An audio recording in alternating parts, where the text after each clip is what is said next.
तर ह्या वाटणात मी ह्या वाटणात मी खोबरं, लसूण आणि हे टाकलेलं आहे, अद्रक, जिरी, मिरी, 2 मिऱ्या टाकल्यात आणि येळवणी करत आहे. तर हे पातेलं मी पुरण गरम केलेलं आहे, त्यामुळं असं दिसत आहे. नाहीतर तुम्हाला असं वाटेल की ते पातेलं खराब आहे. खराब नाही, चांगलं आहे, पण तसं चांगलं लागतं म्हणून मी तसंच केलं आहे. ते गॅस लेवल चालू होता ना, त्यामुळं पातेलं करपलं माझ्याकडून. तर खूप छान लागतं. त्याचं वाटण केलेलं आहे मी खोबऱ्याचं. हे असे पाणी टाकायचं, हे येळवणीचंच पाणी आहे, थोडं थोडं टाकून घ्यायचं. आणि मी फोडणीला हे टाकलेलं आहे, चटणी टाकायची आणि गूळ पण टाकायचं, थोडं छान लागतं. हे असं टाकायचं. हे डाळ एकदम स्मॅश केलेली डाळ आहे, थोडीशी मोटाड.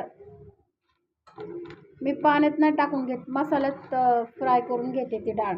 खूप छान होते येळवणीची आमटी, येळवणी.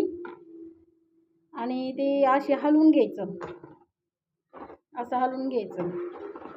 हा मसाला हलवून घ्यायचा असा येळवणीचा. खूप छान लागते, एकदा ट्राय करून बघा. मला माहिती आहे तुम्ही केलेली, पण माझ्या पद्धतीने एकदा करा ट्राय. तर मी खोबरं नाही भाजलं, कांदा भाजून घेतलेला आहे. आणि मी तेलात कढीपत्ता आणि कोथिंबीर टाकली आहे. आणि डाळीचं जे पाणी राहिलेलं असतं ते मी मिक्सरच्या भांड्याला जो मसाला लागलेला असतो ते ह्यात काढून घेतलेला आहे पाणी. हे बघा, मला जास्त घट्ट आवडत नाही म्हणून मी घट्ट काही टाकलं नाही. आणि हे असं टाकते. गरम मसाला आहे, तेलातच टाकायचा गरम मसाला, छान लागतो. असा हलवून घ्यायचा. हे बघा, हे झाला मसाला तयार. आणि ते पाणी, येळवणीचं पाणी टाकायचं, असं पाणी टाकून घ्यायचं. त्याला एक उकळी फुटून द्यायची. उकळी फुटल्यानंतर तो मग चांगली तरी येते, लगेच तरी येत नाही.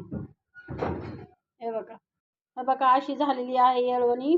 तर मी आहे ना हे केलेलं आहे, म्हणजे थोडंसं तेल जास्त टाकलेलं आहे आणि मोहरी जिरी तडक्याला दिलेली आहे. आणि त्यात परत कढीपत्ता आणि कोथिंबीर तेलातच टाकलेली आहे. तर मसाल्यात परत एकदा सांगते, तर खोबरं, काळी मिरी, 2च काळ्या